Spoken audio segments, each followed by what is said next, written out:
صرف مصنوعات کا بائیکاٹ نہ کریں، نظریات کا بائیکاٹ کریں، ہر وہ نظریہ جو توہین رسالت پہ مبنی ہے۔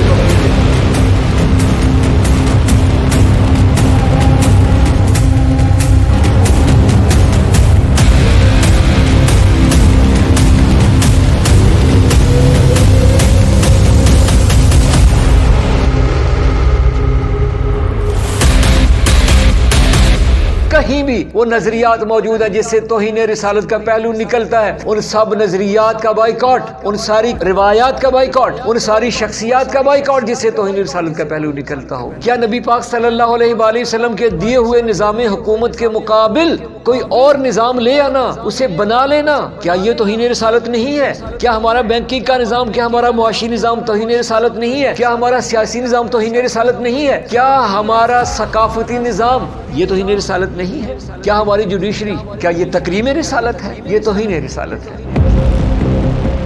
قرآن پارلیمنٹ میں اجنبی، قرآن عدالت میں اجنبی، قرآن گھروں میں اجنبی، کیا یہ توہین رسالت نہیں ہے؟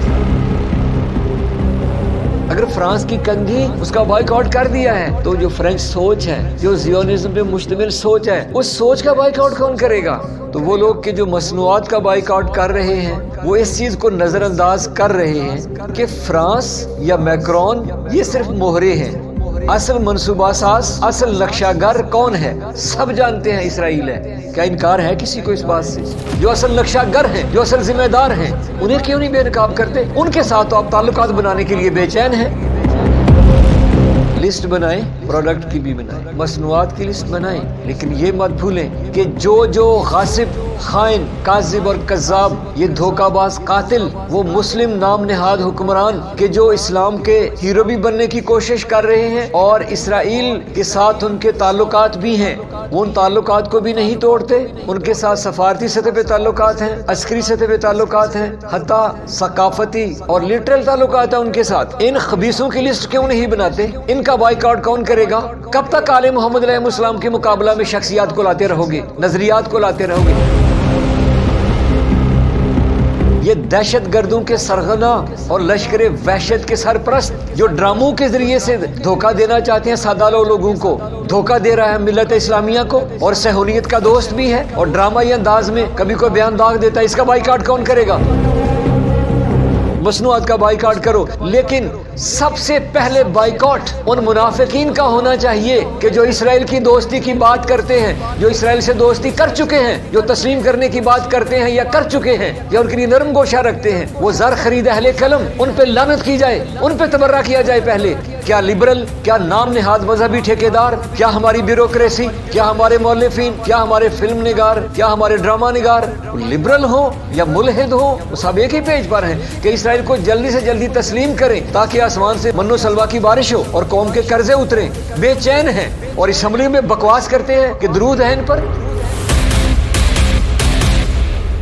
کربلا سے بڑی بھی کوئی توہین رسالت ہے؟ تو جس ملت کے مفتی دفاع کریں یزید کا، اور ٹھیک یہ ٹیکنیکل بات ہے، ٹھیک وہی لوگ کہ جو یزید کے دفاع میں ملین بلین ڈالر خرچ کر رہے ہیں، وہی لوگ اسرائیل کے ساتھ ہیں۔ ہے کوئی جو بائیکاٹ کرے ان منافقین کا کہ کوئی خادم حرمین شریفین کے نام سے موسوم ہے اور کوئی سلطنت عثمانیہ کے نام سے دھوکہ دے رہا ہے ملت اسلامیہ کو اور صہیونیت کا دوست بھی ہے اور ڈرامائی انداز میں کبھی کوئی بیان داغ دیتا ہے، اس کا بائیکاٹ کون کرے گا؟ کریں ان کا بائیکاٹ۔ ان ممالک کے نام بتائیں، ان سربراہوں کے نام بتائیں، سوشل میڈیا پہ ان کی تصویریں، ان کے منحوس چہرے دوسروں کے سامنے لائیں کہ یہ ہے وہ منحوس چہرے۔ سرکار دو عالم صلی اللہ علیہ وآلہ وسلم کی شان اقدس میں گستاخی کے لیے جتنی بھی یہ بنتی ہیں موویز، یہ خاکے ڈرامائزیشن کی جاتی ہے، یہ لٹریچر کہاں سے لیتے ہیں پتہ ہے نا آپ کو؟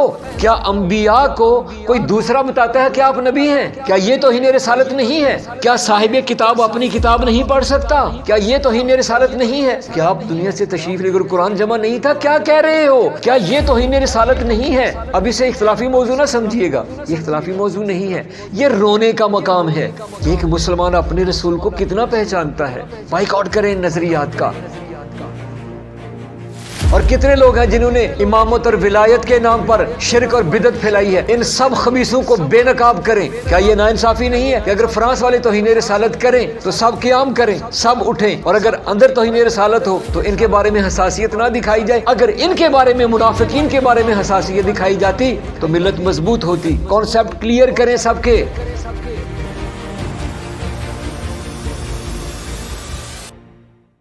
رسالت کی معرفت حاصل کرنا ہے نا تو دو چیزیں ہیں جو نبی پاک صلی اللہ علیہ وآلہ وسلم نے ارشاد فرمایا, متفق بین الفریقین, سب مانتے ہیں اس بات کو. انی تارک فیکم الثقلین, دو چیزیں, دو بھاری چیزیں, اللہ کی کتاب اور اہل بیت عترت. لا یتفرق, یہ ہرگز ایک دوسرے سے جدا نہیں ہوں گے. حتی یرد علی الحوض, اور پھر گارنٹی دے دی اگر ان دونوں سے تمسک رکھو گے میرے بعد لن تضلوا بعدی ابدا, میرے بعد کبھی بھی گمراہ نہ ہوگے. کیا اس بات کو مفتیان نظام نہیں جانتے؟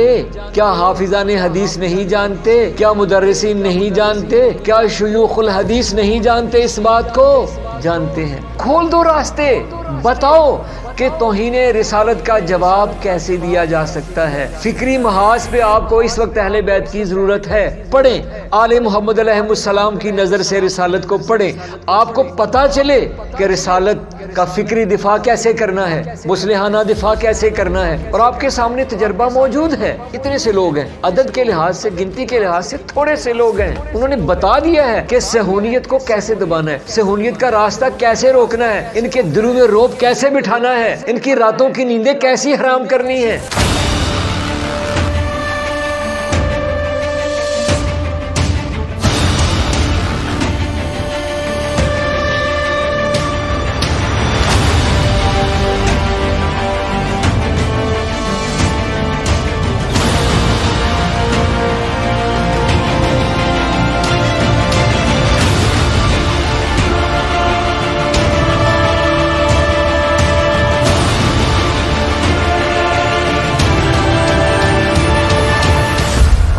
خیبر کے فارمولے کو بھی مان لو, ان کی اولاد کو بھی مان لو جو قیام کیے ہوئے ہیں. انہیں علم اٹھانا آتا ہے, ان کے پاس دلائل بھی ہیں, ان کے پاس حجت بھی ہے, ان کے پاس برہان بھی ہے. مان لو بات.